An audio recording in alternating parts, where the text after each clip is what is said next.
สบายดีเนาะมื้อนี้ก็อยู่กับพ่อยปั่นรถทุ่งเนาะมื้อนี้ก็สิมาเว้ามารีวิวเรื่องรีวิวบรรยากาศอยู่นาเนาะนี่เนาะกระทงนาโอ้ยอยู่ทุ่งนานี่ก็สิเย็นเนาะลมพัดแบบนี้ก็โอ้ยอ่อนซ้อนเนาะอันนั้นก็คือเถียงนาต่อไปฮะก็คือโอ้ยทุ่งนา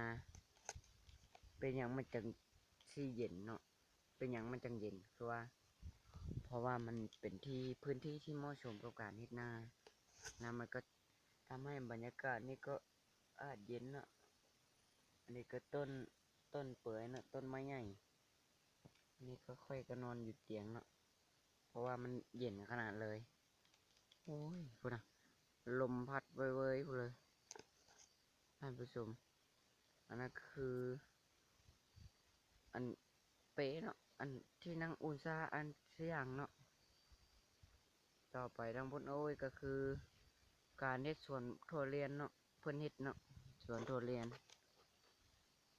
ทางเพิ่นก็คือหนองซาเป็นขาวๆอยู่ขี้ดินเนาะขี้ดินขาว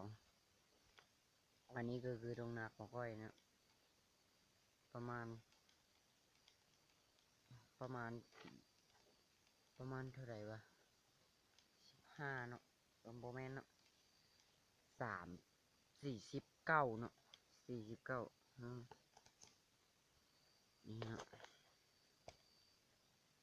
อันคลิปมันก็สิจบแค่นี้เนาะขอกับขอกับใจฝากกดไลค์กดติดตามแน่